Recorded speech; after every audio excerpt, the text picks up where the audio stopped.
Malam ini setelah makan malam selesai, Leon menghampiri Zeva di dalam kamar. Lily tak perlu dipertanyakan lagi, gadis kecil itu benar-benar sudah akrab dengan Tuan Mike layaknya cucu dan kakek.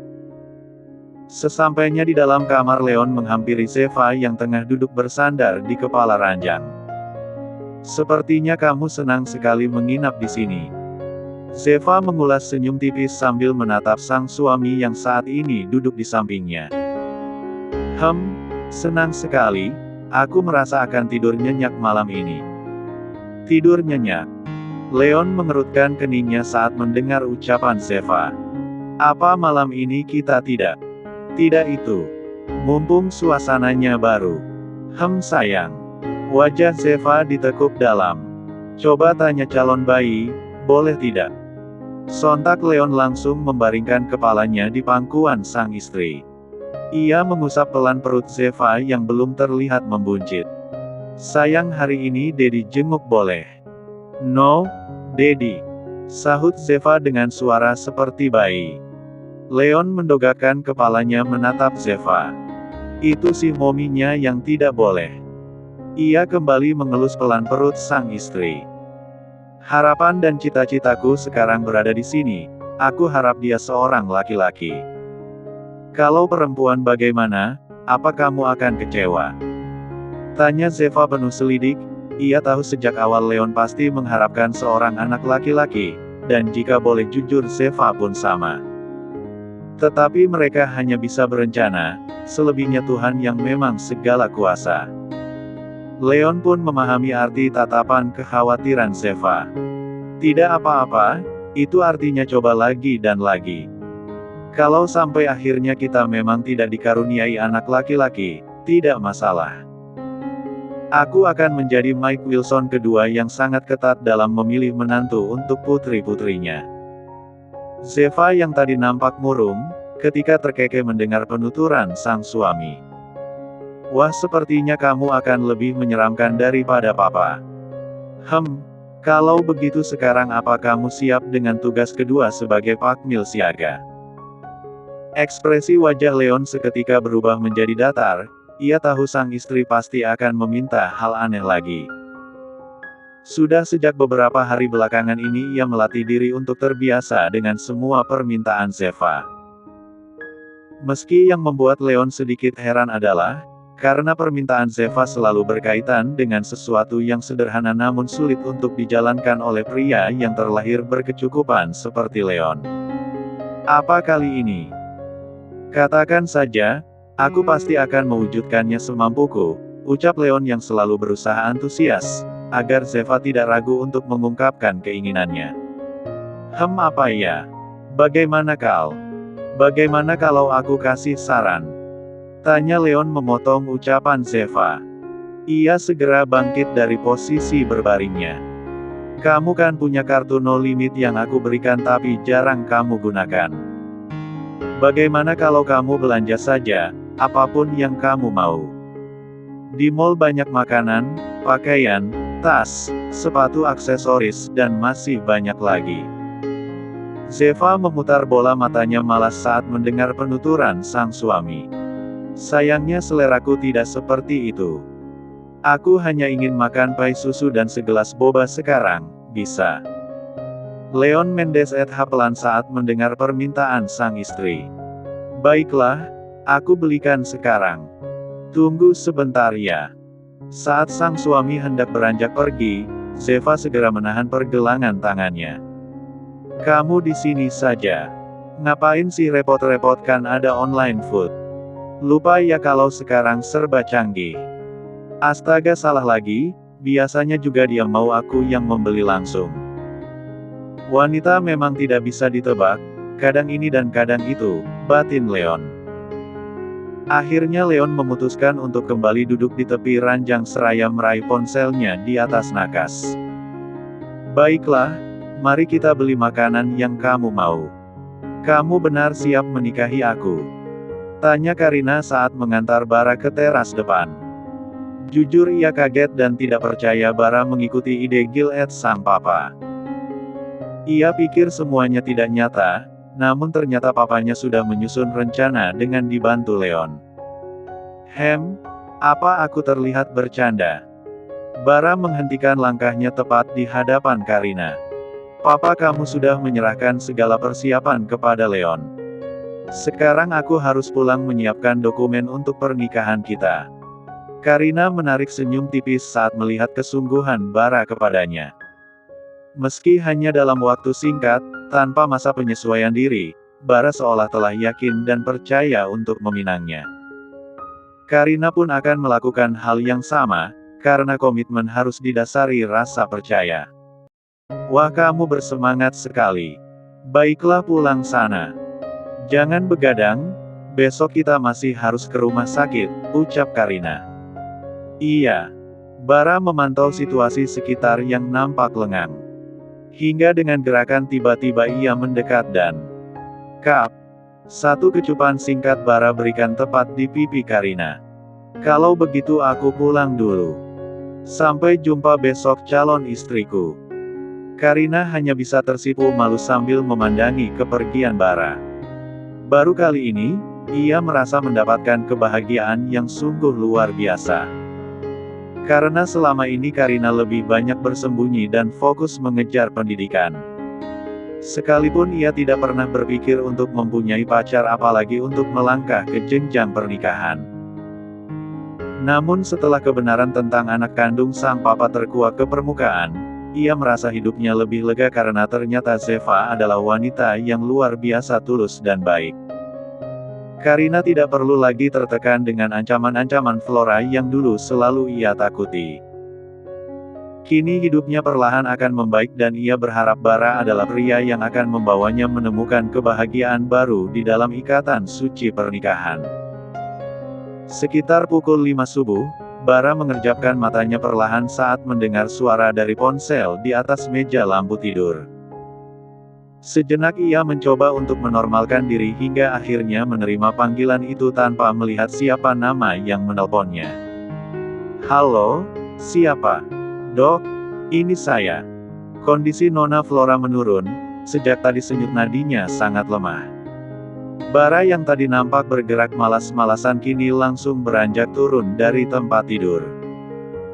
Saya akan segera ke sana, pantau terus dan minta dokter yang bertugas di sana untuk melakukan pertolongan terbaik. Wajah maskulin itu berubah menjadi pucat. Ia tidak munafik jika dirinya memang sangat membenci Flora dengan segala tingkah jahatnya. Namun Bara tetaplah seorang sahabat yang merasa takut jika kemungkinan terburuk dirinya dan keluarga Wilson akan kehilangan Flora. Setelah selesai berganti pakaian Bara bergegas keluar dari dalam kamar sambil membawa kunci mobilnya.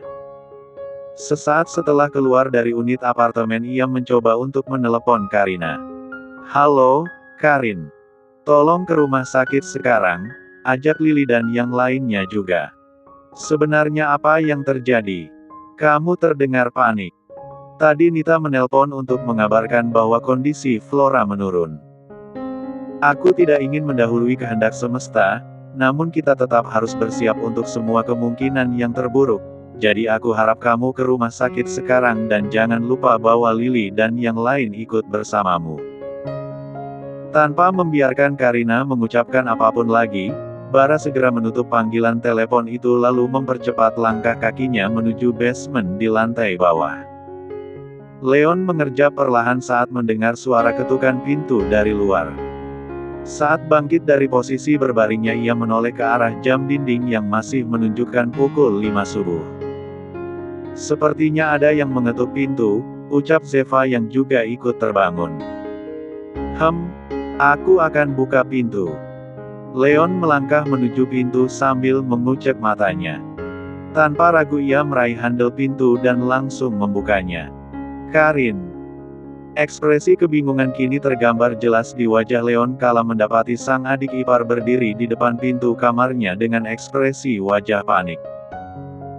Kak, kita semua harus ke rumah sakit sekarang. Tadi Bara baru saja memberiku kabar bahwa kondisi Kak Flora menurun. Aku juga sudah meminta pelayan untuk membangunkan Lily dan Papa, jelas Karina dengan rasa panik yang terus mendera. Dari kejauhan Zeva mendengar penuturan Karina, Ia segera bergerak cepat menuju pintu menatap wajah adik angkatnya itu. Kondisi Flora memburuk. Iya, Kak. Sekarang lebih baik kakak bersiap-siap, aku akan menunggu. Kalau begitu aku ke depan dulu. Melangkah cepat meninggalkan tempat tersebut. Sementara Leon dan Zeva pun kembali masuk ke dalam kamar untuk bersiap-siap. Rasa panik kini tengah menyelimuti keluarga Wilson. Namun di luar semua keadaan kesehatan Flora yang semakin menurun, mereka tentu saja masih berharap wanita itu akan sadar dan menyesali semua perbuatannya. Mobil bara melaju dengan kecepatan tinggi. Untung saja saat ini jalanan masih sepi, hingga ia tidak perlu berhadapan dengan kemacetan. Tak butuh waktu lama akhirnya ia sampai di depan halaman rumah sakit. Bara tidak lagi memarkirkan mobilnya di basement rumah sakit mewah itu, namun ia langsung turun ke tepat di depan lobi. Terlihat seorang perawat sudah berada di sana untuk menunggu kedatangannya. Bagaimana kondisi Flora? Tanya Bara seraya terus melanjutkan langkahnya masuk ke dalam area dalam rumah sakit, diikuti si perawat dari belakang. Kondisinya semakin menurun tuan, sekarang sedang ditangani oleh Dr. Daniel. Bahkan beberapa jam yang lalu Nona Flora sempat menghalangi kejang hebat. Anda tahu sendiri reaksi itu sudah menandakan sesuatu yang berbahaya untuk. Jangan pernah berkata seperti itu sebelum kita berusaha sebaik mungkin. Aku tidak akan membiarkan Flora pergi dengan cara seperti ini, ucap Bara memotong ucapan perawat tersebut. Kedua matanya nampak berkaca, seiring langkah menuju ruang VVIP, di mana Flora dirawat. Entah mengapa Bara merasa tidak rela, sahabatnya itu pergi tanpa sempat mengucapkan selamat tinggal. Bara kembali membayangkan wajah wanita itu kala tersenyum mendengar lelucon darinya. Ya, Flora pernah hidup dengan baik, bahkan sangat baik. Tetapi keegoisan dan ambisi membuat hidup hancur. Bara segera masuk ke ruang perawatan Flora. Dengan langkah cepat ia mendekati berangkar rumah sakit, di mana saat ini tim dokter sedang berkerumun di sana melakukan pertolongan terbaik. Saturasi oksigen ditingkatkan lagi dan lagi, namun layar monitor kecil di samping sana terus menunjukkan penurunan kondisi Flora yang kian turun setiap detiknya. Siapkan defibrilator. Sekarang. Bara menggulung lengan ke mejanya lalu mendekat, menatap wajah Flora dengan lekat. Tanpa ia sadari air matanya menetes begitu saja dari sudut mata. Sungguh, ia tidak pernah bermimpi Flora akan terbaring seperti ini. Bara segera menyeka air matanya sesaat setelah alat pacu jantung itu akhirnya sudah siap. Seorang suster nampak mendampingi untuk memberi cairan khusus kedua alat itu sebelum akhirnya Bara menempel kedua benda itu di datet Flora hingga tubuh Flora terangkat ke atas saat aliran listrik untuk memacu detak jantung mulai bekerja. 1 kali, 2 kali namun tidak ada perubahan. Bara mulai terlihat panik hingga tak kuasa menahan air matanya. Dok, sepertinya semua ini tidak berak. Pintu ruangan itu terbuka dengan keras. Terlihat Leon masuk sambil menggedong Lily. Sementara Zeva, Karina, Tuan Mike dan Bu Ranti hanya bisa menunggu di luar untuk mematuhi prosedur rumah sakit. Bara menoleh dengan mata yang sudah basah karena air mata. Leon bawa Lily kemari. Leon tidak lagi bertanya apa yang terjadi dan bagaimana kondisi Flora karena dari tatapan mata Bara saja sudah mengisyaratkan kemungkinan terburuk yang mungkin akan segera terjadi.